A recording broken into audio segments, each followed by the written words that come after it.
today, Sir Elton John, the legendary pianist and singer-songwriter, turns 76, having been born on March 25, 1947 in Pinner, Middlesex.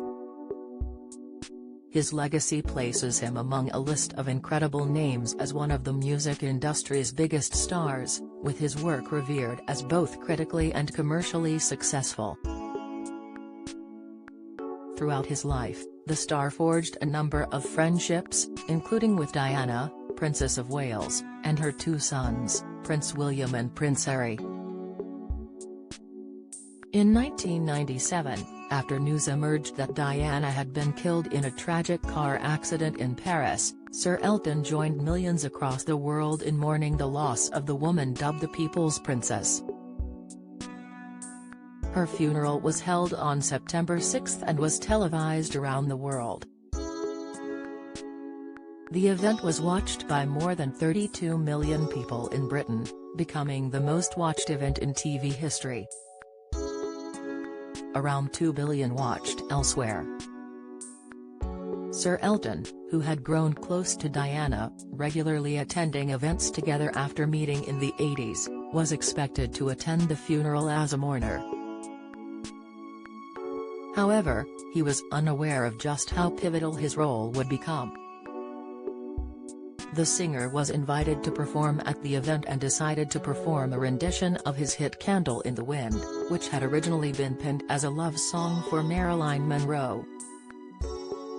He decided to rework the lyrics, removing the phrase "Goodbye Norma Jean, though I never knew you at all," and replacing it with "Goodbye England's Rose, may you ever grow in our hearts." The song was released as a single, and became, according to the Guinness Book of Records, the second highest-selling physical single of all time, behind only Bing Crosby's 1942 recording of White Christmas. But Sir Elton's landmark moment came only after Virgin tycoon Richard Branson suggested he perform it at the funeral, making arrangements on his behalf. Speaking on Smooth FM, the entrepreneur, who was also friends with Diana, revealed he was the one who gave Sir Elton the idea of rewriting the historical song. He told listeners in 2017, "I rang Elton John and said how about rewriting Candle in the Wind, and he'll try to get the Archbishop to accept it into the funeral service," which he did. The song was magical. Bernie Taupin, who was Sir Elton's lyricist, recalled how the song had to be changed and it was very important to project it from a nation's standpoint. He continued, "I wanted to make it sound like a country singing it.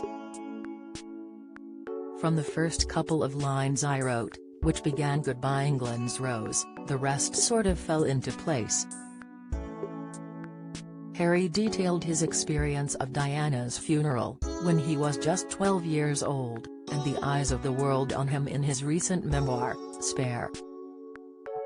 He also reflected on his relationship with Sir Elton in the book, which was released earlier this year. Don't miss. He'll work until the fat lady sings, Don Black to carry on composing. Latest, Glastonbury 2023 lineup, Arctic Monkeys complete all-male headliners, Insight, Elton John, Paul McCartney and stars stun fans at unlikely gathering, Analysis. He recalled asking Sir Elton to perform the track on the 10th anniversary of Diana's death during a special concert for his mother. But the singer declined, claiming it would be too macabre for what was expected to be a celebration of her life. Instead, he opted for Your Song. When sharing his recollection of the funeral, Harry added, "The funeral began with a series of readings and eulogies, and culminated with Elton John. He rose slowly, stiffly, as if he was one of the great kings buried for centuries beneath the abbey, suddenly roused back to life. He walked to the front, seated himself at a grand piano. Is there anyone who doesn't know that he sang Candle in the Wind, a version he'd reworked for Mummy? I can't be sure the notes in my head are from that moment or from clips I've seen since. possibly their vestiges of recurring nightmares. The songwriter himself also outlined his nervousness at singing the track in his 2019 autobiography Me, Elton John. As a performer, Sir Elton had always refused to use a teleprompter, fearing it would impact his performances. Yet, on September 6, 1997, he admitted to wishing he had one, particularly as he didn't want to sing the wrong version of Candle in the Wind. It wasn't suffering from stage fright, Sir Elton said. What if I went into autopilot and sang the wrong version? Up until then, I'd been against their use.